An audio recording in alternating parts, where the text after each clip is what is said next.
Hello and welcome. Well, my name is JackBlade and we are doing a tips and tricks video today, and this is a very important video for multiple reasons. One, because of the content, and two, because of my change in schedule. From today onwards, I will be releasing or try to release a video per day. I won't always succeed.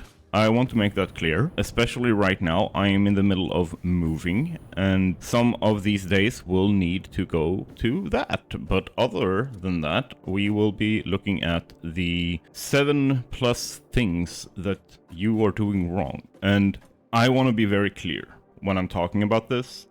I judge this as something very, very specific. I have very specific standards for what I would call objectively wrong in the game when you're playing, or about how you play. And they have 3 different qualifiers. 1, they make you feel angry or frustrated about the game. It decreases or removes enjoyment.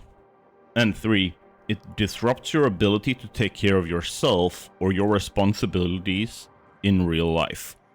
Those 3 are the qualifiers. What are the 7 things that most people do at some point in their satisfactory career for fix-it? Let's get into it. So number 1 on this list is you go for 100% efficient setups over having something that works and is automated. The reason why this is a problem is because it prevents progress when you might need it on a emotional or psychological level. And 2, perfection is an unrealistic expectation of you or anyone else.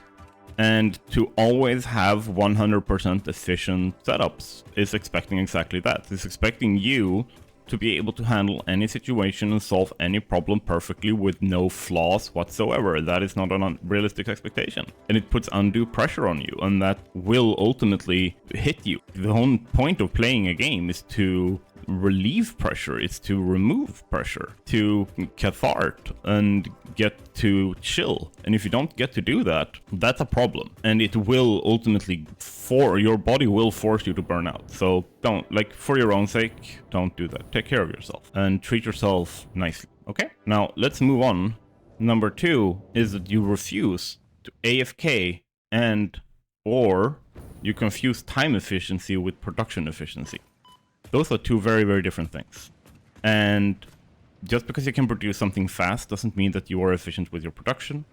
Or, and this is an important one, just because you're doing it slow doesn't mean you're not being efficient with your production.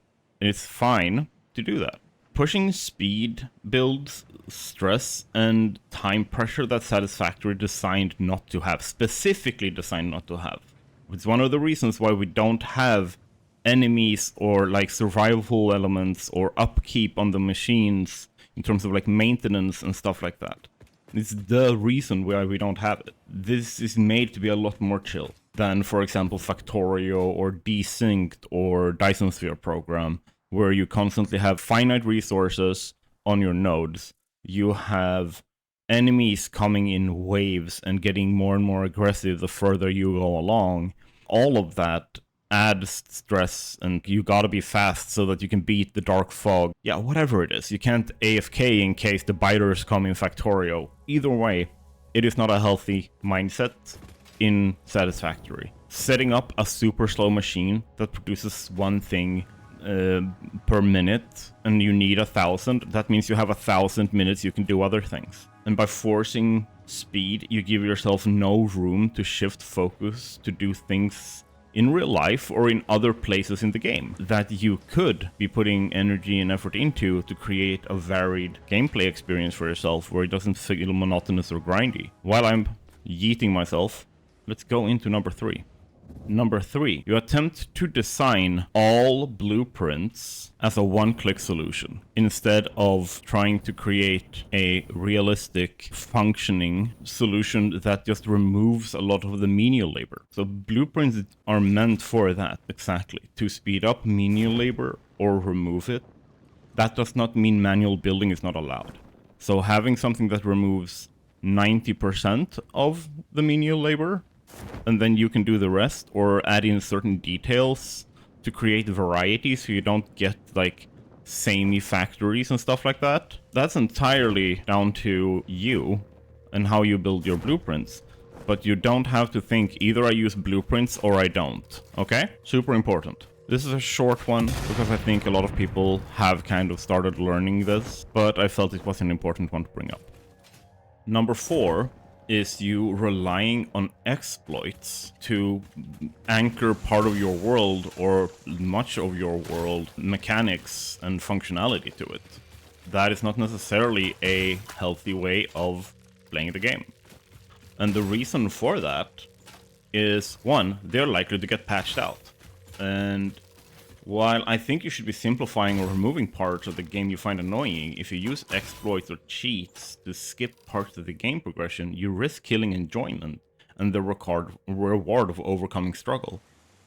Because that is actually a thing. Even if you have fun seeing the numbers go up, the struggle of figuring out how to make the numbers go up is a major part of what makes us enjoy achieving that thing. It's not something that we can just hope that we will get anyway. A lot of our, like, as humans, like, are in our psychology that ties us to the enjoyment of achieving something is overcoming a problem. It is solving something we didn't know how to solve before. And that is a massive, massive aspect to why these kinds of games are so good. It's because we get to run up against a problem or run up against a wall and figure out how to solve it. And if that solution is duplicating items or achieving infinite head lift or whatever it is, that is only going to hurt you in the end. So yeah, when we're looking at number 5, we are looking at playing the game in quotation marks like you should, instead of the way you want to play. If any of the points that I'm bringing up here is like, no, I like the game because of this, or I like the game better because of XYZ, like using exploits or whatever it is. If you're someone like Spiffing Brit who enjoys finding those exploits and that is your gameplay, like it's not like you're not actually playing the game, you're playing a different game, but you can still have fun. And I'm not gonna judge you for that. The thing is, like, if you play the game like you should because the community or me or anyone else is telling you that's the way you should play it, I don't think you should play the game like that. I think you should play the game like you want to, okay? That is my take on it. I want you to play the way in a way that makes you have fun. And if you play the game in a way you feel obligated to, instead of one you will actually want to, you will inevitably burn out and lose your love for the game. Maybe forever. The same goes for telling others how they should play the game. There's a big difference from sharing your choices or helping someone who asks for help or tips and judging others for or belittling them for making choices different to you. And it is okay to play in different ways, to not be 100% efficient or to not go for the space elevator. Like, someone maybe just wants to see how many iron plates can I make without checking any calculators or anything. That's up to them, and if they enjoy that challenge, go right ahead, right? And we learn from that. And on that note, we got to move into point number 6. I have spent many years of my life being a trainer in martial arts. I've been a private trainer for elite athletes. I have been a guide and a teacher in many different ways to many different people. And something to keep in mind when you learn is ego. When I'm talking about ego, I'm talking about like proper, you refuse to listen because you think you know better. You refuse to learn because you think you aren't good enough to learn, because that's also ego.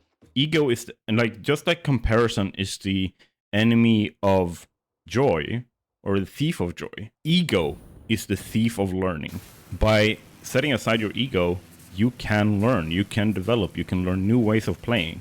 And ego goes both ways. Externalized bad confidence and self-image is an ego trip just as much as being dismissive of others and their experiences and being full of yourself. All of that is ego. When you're saying, oh no, I don't deserve to learn this because I am not good enough, is just as much of an ego thing as I don't need to learn this or I don't have to learn this because I am too good for it. It's this two sides of the same coin. Comparison is the thief of joy. ego is the thief of knowledge. If you want to get better at the game, if you want to learn more about the game and challenge yourself and find new ways and open up your mind, you need to look at, okay, am I dismissing a lesson or knowledge here because I think I'm too good for it? Or do I think that I can't do this, I can't learn this because I am not that good, or I'm not that smart, or whatever it is? Both of those things hurt you. And just being conscious of it will help, but the more conscious of it and the more mindful you are of it, the better it gets. Like what did Ted Lasso said, be curious, not judgmental. I think Ted Lasso has something that everyone could learn from there. 7th and final point, optimizing factories is good. Optimizing your gameplay methodology, however, means you optimize the fun out of the game in the end. Like, to a certain extent, getting better at the game and everything works, of course, but there's also going to be an level of just, you will have like installed belt mods and resource mods to make it so that you don't have to travel the world to find the resources or make sure that you progress to unlock your Mark 6 belts. You spawn in resources, you turn off power so that you don't have to build power, you enable flight, whatever it is. And what I think that happens in the end is like all the things that ultimately makes you like the game are what people don't realize is it's overcoming challenges. We talked about this before in an earlier point, right? Where overcoming challenges and struggle and having hardship that you win against, that is what makes us feel good. That gives us the happy chemicals in the brain. If we remove the things that does give us that, we are just gonna not feel good. We're not gonna get the endorphins, the dopamine, the stuff in our brains that makes us go like, "Ooh, this is a good game." And I think a good way of looking at it is, there's a saying when you are specifically looking at like money managing and like diet managing and stuff like that, is don't shop while hungry. If you are hungry, don't go to the store to shop for dinner for the week, because you're gonna buy a lot more and different things that you were planning on in the beginning. And the main reason for that is you were hungry when you went shopping.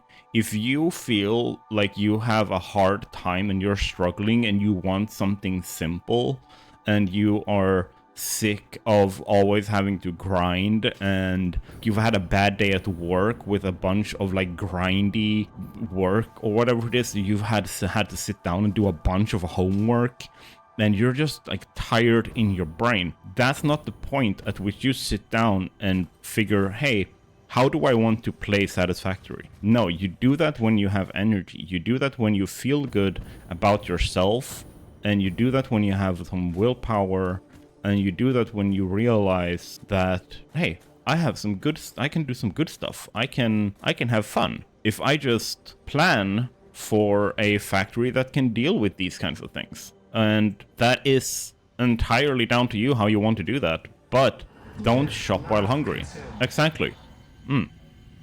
Exactly what the mysterious scary lady says. When you want to play a game that is very, very simple, honestly, if I was talking about like an even easier, even simpler, more chill game than this, go play Shapes 2. Honestly, I love that game. It is simple. It is popcorn games in terms of factory games. Can you do some complex stuff in that game? Yes. Do you have to? No.